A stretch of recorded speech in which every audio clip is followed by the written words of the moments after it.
Good morning. Let me ask you something. Do you know who your readers are? I mean, really know them. Do you know what they want, what they're searching for, what they need? Do you know what will resonate with them, what will make them see you as a go to expert and make them move from being merely a reader to being a client? Well, in this episode of Coffee with Karma, I'm going to be sharing with you 5 things you must know about your ideal readers before you write word one. Hi, my name is Carma Spence, and I help executive coaches, business leaders, and consultants write, publish, and market client attracting books. The first thing you need to know is that your book is a magnet, so make sure that it's attracting the right people. If you are thinking to yourself, I already know what to say, I just need to start writing. Listen up, because your book isn't just a collection of ideas or thoughts or frameworks or tips. It is a client filter. Okay. It's a client filter, which means you want the people who are reading your book and eventually contact you to be a client to be the ideal clients. And there are going to be more people who read your book than become clients because the book filters them. Some people are going to read the book and go, this is enough, I'm good. And some people will read your book and go, this person doesn't get me. And then you'll have people who go, wow, this person blew my mind. If they do this with a book, what will they do if I work with them? And they call you up or they get on your email list, something like that. So you need to get laser focused on your who. Who is your book meant to magnetize before you write a single word? Because you could write about the same topic and attract different audiences depending on how you write about it. Thing number two, nobody buys a book, they buy a better future. Keep that in mind. Well, some people buy books to be entertained. We're not talking about those kind of books. But if they're buying a book that promises to teach a solution, they're not buying a book. They're buying the better future that that solution will bring them. So if you're thinking, if someone reads my book and still doesn't get it, they're not my client. Well, listen up. No one is buying your book because they want to hear your thoughts. They're buying it because they will believe it will change their life or their business. It will change something for them.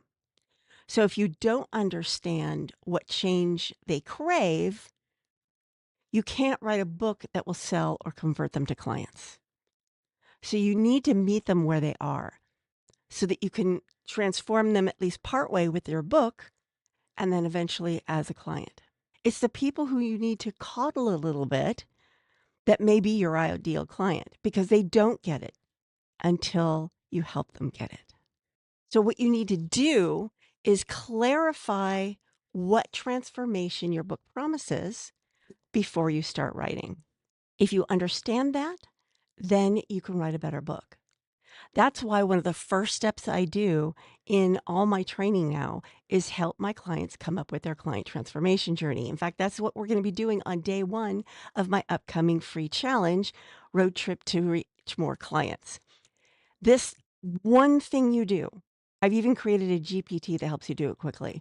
This one thing helps everything. It helps your book, it helps your business, it helps you develop better products and services, it helps you meet your clients where they are, and it helps you understand where in the transformation journey your best clients come from. Thing number three, your reader is not at your level, and that's a good thing. If you're thinking, if someone reads my book and still doesn't get it, they're not my client. Yes, I'm saying this one again because this is a big problem. Well, if your reader understood everything, why would they need your book? If your reader already understood, they were already at your level, the only reason they'd be reading your book is just out of curiosity about what you had to say about it. So your content can't be too advanced. It needs to be that first step, especially at the client attraction level. You want it to be that first step of understanding. So they make that transformation from where they are to where they need to be in order to be your client. My light's doing that thing again. I thought I fixed it. Oh well. Anyway, the fix for this particular problem is to figure out where your reader is starting from so you won't talk over their head. Again, your client transformation journey helps you understand this. Number 4, was their BS detector saying? Because they have one. That is driving me bananas. Just saying. So, again, this also is helpful if you think that your readers don't get it. They aren't your client. That's not true. You need to help them get it. So, your reader can smell fluff a mile away. They don't want theories or they don't want generic advice. They want proof, they want results, and they want stories to show them what's possible. If your book sounds like a Google search result, they won't trust you. If it sounds like you just culled everybody else's information and didn't give it any unique twist of your own, well, they're going to not want to read your book. I did an article for my LinkedIn newsletter, Right to Lead, called The Pink Gorilla. And this idea helps you come up with what is your unique thing. I will put a link to it in the show notes. It's a good read and it will help you here. Also, again, in my free challenge coming up, you can sign up at carmaspence.com/challenge. I go over the client transformation journey and I help you understand your readers and I help you understand where your best readers are going to come from along that transformation journey. That helps you come up with your big idea and your book promise, which help you create your book the rest of the way. Now, thing number 5, secret desire your reader won't admit. All readers have a secret desire they won't admit. For example, a good portion of my ideal clients, they have a secret desire for celebrity. They want to be on stages, not necessarily because they're smart, but because everybody likes them. That is a human desire. Humans desire that kind of thing. In order to get this, you need to tap into the idea that the book isn't about me, it's about my clients. You aren't writing a book to show how smart you are. You aren't writing a book to see how awesome you are. You're writing a book to help your ideal clients solve a top of mind problem and see you as the go-to expert. That's why you're writing a book.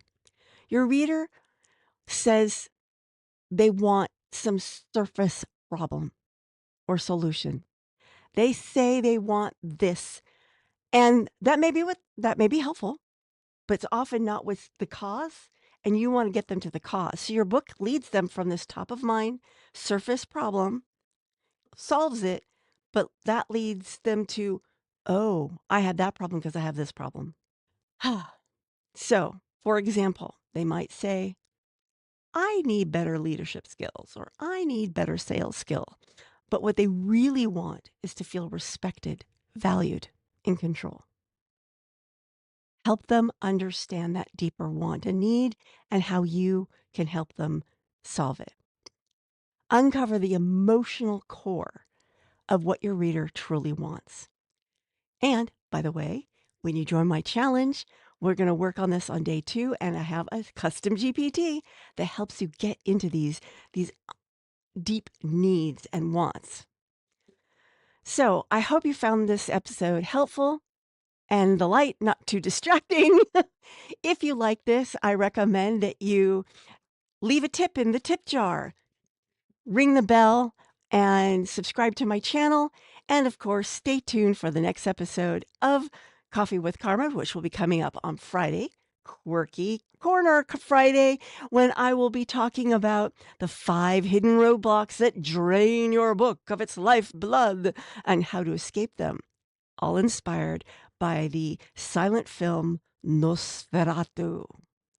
I'll see you later. This is Carma Spence saying ciao for now.